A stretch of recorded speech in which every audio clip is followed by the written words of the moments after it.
ಬಿಜೆಪಿಗೂ cine ತಾರೆಯರಿಗೂ ಬಿಟ್ಟಿರಲಾರದ ನಂಟಿದೆ. ಹೇಮಾ ಮಾಲಿನಿ, ಸುರೇಶ್ ಗೋಪಿ, ಕಂಗನಾ ರಣಾವತ್ ಈಗಾಗಲೇ ಬಿಜೆಪಿ ಸಂಸದರಾಗಿದ್ದಾರೆ. ತೆಲುಗಿನ power star Pawan Kalyan BJP ಜೊತೆ ಮೈತ್ರಿ ಮಾಡಿಕೊಂಡಿದ್ದಾರೆ. ಕರ್ನಾಟಕದಲ್ಲಿ ಕಿಚ್ಚ ಸುದೀಪ್ ಇನ್ನೇನು ಬಿಜೆಪಿ ಸೇರೇ ಬಿಟ್ರು ಅನ್ನೋ ಸುದ್ದಿ ಬಂದಿತ್ತು.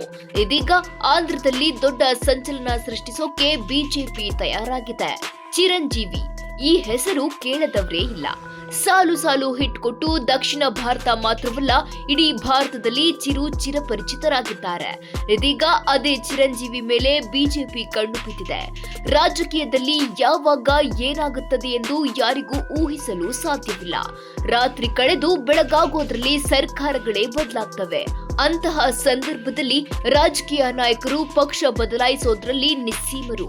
ಈ ಪಟ್ಟಿಗೆ ತೆಲುಗು ಚಿತ್ರರಂಗದ ಮೆಗಾಸ್ಟಾರ್ ಚಿರಂಜೀವಿ ಹೊಸ ಎಂಟ್ರಿಯಾಗುವ ಸಾಧ್ಯತೆ ಇದೆ. ಕೆಲ ದಿನಗಳ ಹಿಂದೆ ಚಿರಂಜೀವಿ ಕೇಂದ್ರ ಸಚಿವ ಕಿಶನ್ ರೆಡ್ಡಿ ನಿವಾಸದಲ್ಲಿ ನಡೆದ ಸಂಕ್ರಾಂತಿ ಸಮಾರಂಭದಲ್ಲಿ ಪ್ರಧಾನಿ ನರೇಂದ್ರ ಮೋದಿ ಜೊತೆ ಭಾಗವಹಿಸಿದ್ರು.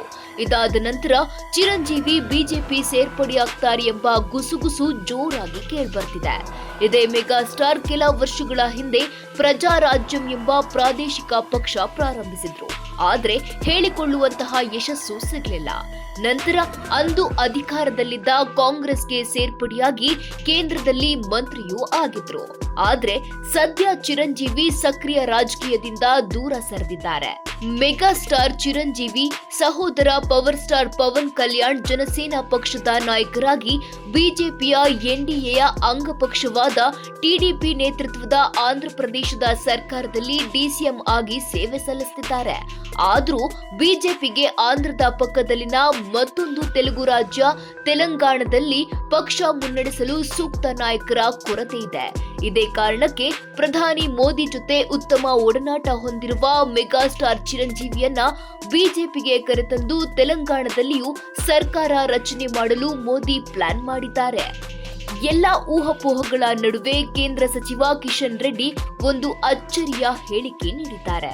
ಸದ್ಯಕ್ಕಂತೂ ಚಿರಂಜೀವಿ ಬಿಜೆಪಿ ಸೇರಲ್ಲ ಎಂದಿದ್ದಾರೆ.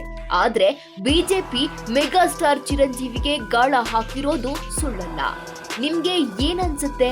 ಚಿರಂಜೀವಿ ಬಿಜೆಪಿ ಸೇರಬಹುದಾ? ಸೇರಿದ್ರೆ ಬಿಜೆಪಿಗೆ ಲಾಭ ಆಗುತ್ತಾ? ಕಮೆಂಟ್ ಮಾಡಿ. ನಮ್ಮ ಚಾನೆಲ್ ಅನ್ನ ಸಬ್ಸ್ಕ್ರೈಬ್ ಮಾಡೋದನ್ನ ಮರಿಬೇಡಿ.